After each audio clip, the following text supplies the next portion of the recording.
Hello everyone, welcome back to the Football Forecast, and today's we're going through my transfer roundup as well as discussing sort of any football news that has happened in the last week. So starting off with Marc Guehi to Manchester City, I think this is the only place really where we can start. An absolute bargain at £20 million for a great player, which I think City did need considering all the injuries that they currently have at centre-half, with Oscar Vardiel being out, John Stones being out, Ruben Diaz being out, and I was saying I think that they need a player like Marc Guehi to at least come in for the rest of the season. And I think what City can do is they can then sell John Stones at the end of the season, and then you've got three centre-halves, Vardiel, Diaz and Guehi, that are all excellent.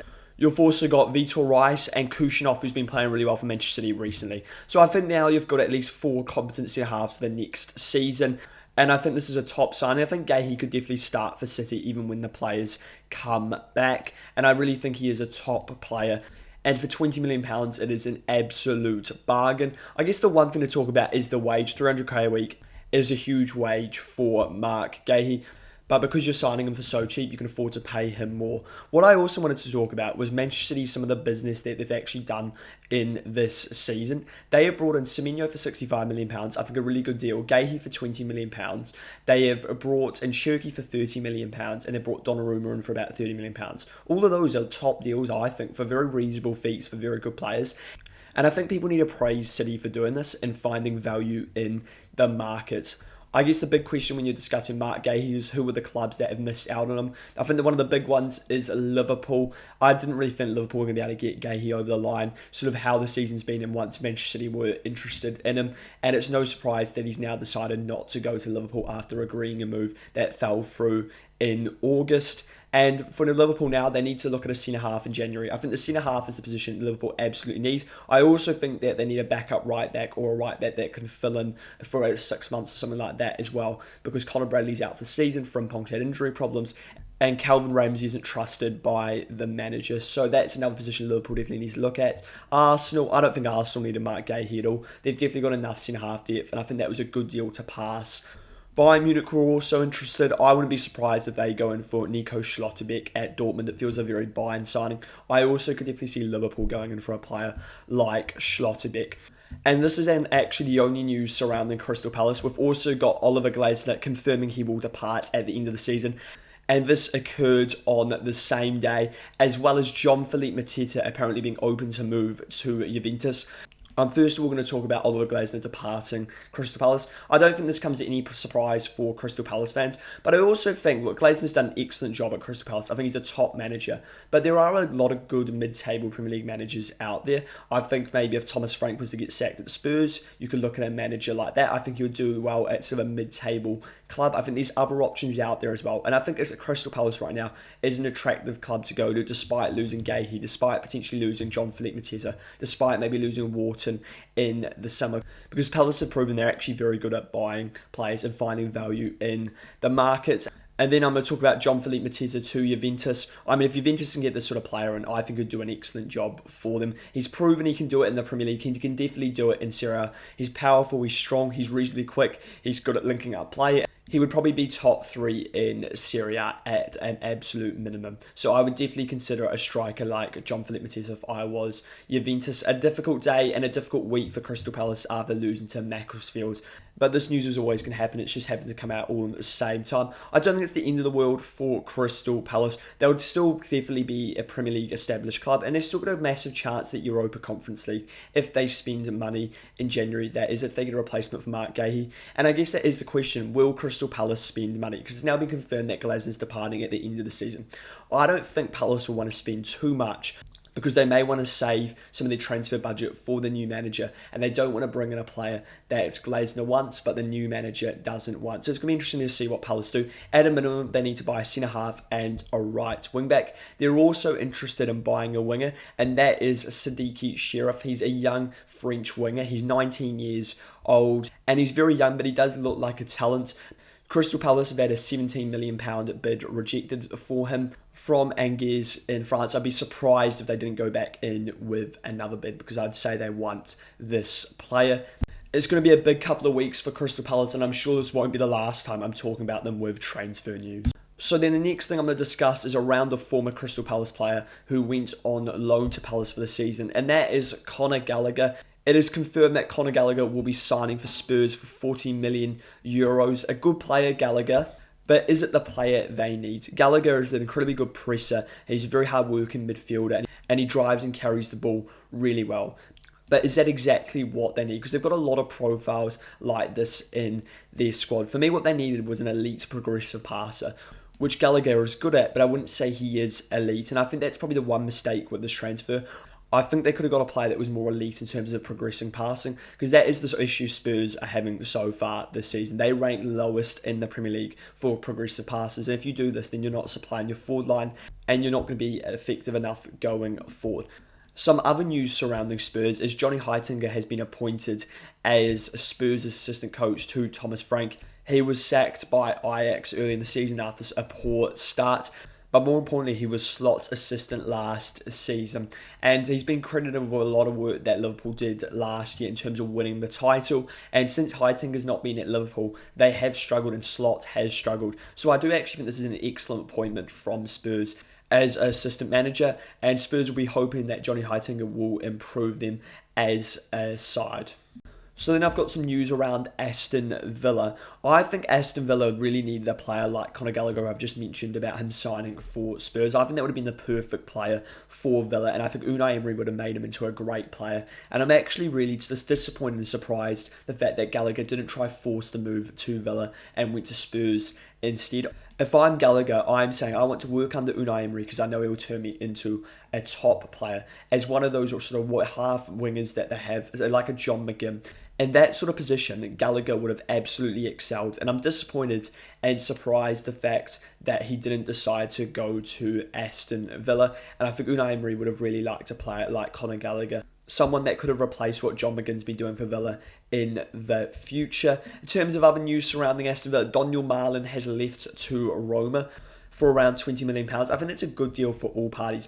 But I think in that Villa system, it was never sort of working. He sort of plays, and I think in his best football in a front two, which Villa first of all don't play, or as a winger. But Villa don't play with out-and-out wingers. As I was saying, they sort of play with half wingers. Rodgers right now is one of those sort of half wingers. The other one is John McGinn. That's why they wanted a player like Conor Gallagher. Daniel Marlin does not fit that profile, and I think it was the right move to sell him, and I think for his career it was the right decision because he hadn't been getting enough minutes at Aston Villa. And I think this now gives Villa an opportunity to go sign a different player. They've been linked with Tammy Abraham, which was part of the Villa side that actually went up to the Premier League from the Championship, and they tried to get him to sign, but Frank Lampard actually wanted to keep him at Chelsea for the 2019-2020 season where they had the transfer ban.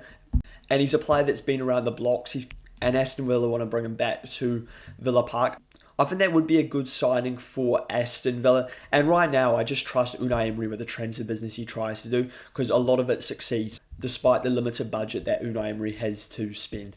So now I'm just going to quickly go through some La Liga news and then finishing off with some more Premier League transfer news. So for La Liga, the first thing is ter Stegen looks like he may be heading to Girona on loan, which I mean for Girona I think that's a good deal. Ter Stegen's really struggled at Barcelona recently, and if he comes good, that's a top keeper that Girona have. I actually think this is a good sell for Barcelona. Joao Garcia is the starting keeper at Barcelona right now. And potentially if they can get rid of the wages of ter Stegen, then that may allow them to bring in another player or at least put them under less financial pressure as they still have those problems, Barcelona. In terms of other Barcelona moves, Joao Cancelo has gone on loan from Al Hilal to Barcelona. Excellent deal for Barcelona. I think that's a top signing in on loan. He's been at Barca previously, but they couldn't afford to have him back at the club despite them wanting to. And I do really like Joao Cancelo. I've already talked a bit about this. I like the fact that he can play right back, he can play left back, and his versatility could be important for Barcelona because they've had some injury problems in the fullback positions. As well as this, it could relieve a bit of pressure on the centre-half area because Jules Koundé can move from right back to a centre-half, which may give them an extra option in centre-half. As well as this Eric Garcia wouldn't have the cover in at right back. I think what would make this deal even better is if they were to buy another centre-half because then they would have bought two defensive positions. I actually think this is the sort of deal that a club like Liverpool should have been looking at. Inter obviously looking at this deal, but Liverpool desperately need a right back because of Conor Bradley's injury. Our right backs are currently quite injury prone, and we don't really want to play Szoboszlai there because he's better in midfield. So I really think Liverpool actually should have considered signing Joao Cancelo in on loan for 6 months, as the cost of the deal would have been huge and you still would have got a top player. In terms of other La Liga news, looking at Real Madrid, and Xabi Alonso was obviously sacked as Real Madrid manager this week. I personally felt this was the wrong decision, especially considering the fact that they brought in an interim at Arbeloa. I think they were better off giving Alonso the season to turn this around and not sort of submitting to player power, because Arbeloa isn't a long-term option for Real Madrid as manager. He's very much an interim, and we've already seen so far he's not a top-class manager, and he's not a manager that's probably going to turn Real Madrid's season around. We've probably already seen enough proof after they lost to Albacete, and I think that's also proved the fact the squad also isn't good enough for Real Madrid. I don't think it's actually hugely the manager's fault right now. I think some of the players that they have are great individuals, but they're not great as a side, and they really need a sixth-in, a world-class sixth-in, a Vitinha type level of midfielder. That's the sort of six that Real Madrid are going to need. I also think they're better off selling Vinicius Jr. and then buying a striker that would link up play and work better with Mbappe, and then moving Mbappe to left. And I actually think that would improve Real Madrid hugely. Just before we go to all the Premier League transfer news at the end, I first want to talk about N'Golo Kante potentially going to Fenerbahce. And I mean, if Fenerbahce can get a player like Kante, that is absolutely outstanding business.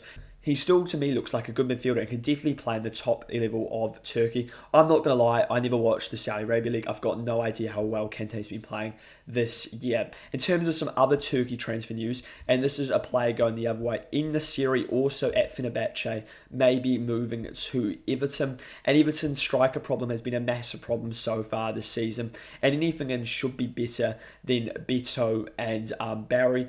He got 27 goals and 49 appearances for Fenerbahce, and also previously at Sevilla, he got 51 goals and 143 appearances. I mean, that is a decent return for a striker. He also leads the line for Morocco, so he's a decent number 9. I think that's a player that they should consider. He's also 6'2", so I think he would work as sort of the David Moyes profile for a number 9. A different sort of option is Callum Wilson from West Ham. I mean, once again, he would be better than Barry and Beto. My concerns around Wilson is, can he stay fit? Because when Wilson's fit, he's actually a very good number 9. And he's definitely good enough to play for Everton. Some other transfer news, we've got Brighton. Brighton have confirmed the signing of Pascal Gross. Just didn't work out for him at Dortmund, and he's coming back to the Premier League with Brighton. And I just think this is a nice signing for the fans, and it feels a very, very Brighton move, and he'll provide some experience for the younger players that they have. He's also a very underrated player, Pascal Gross.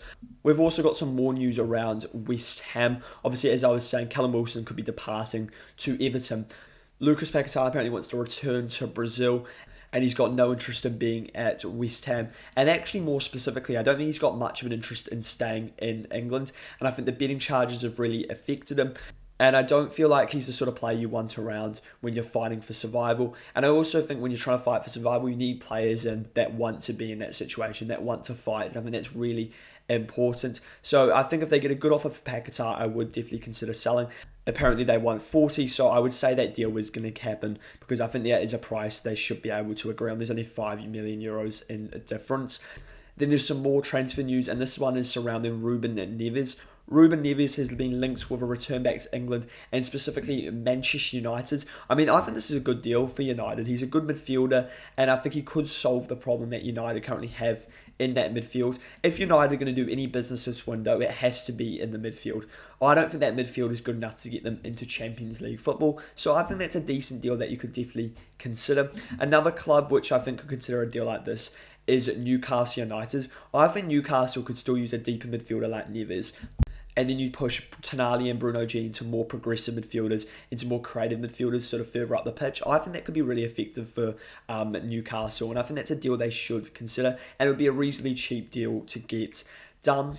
Some other transfer news is Buonanotte has returned back to Brighton from Chelsea on loan, and he's now been sent out on loan to Leeds United. A good talent, Buonanotte, and I think that's a decent deal and a good move for him for the rest of the season to get some Premier League minutes, which is a must. You need to be playing consistently to continue developing, and I also think Leeds have got a good player there.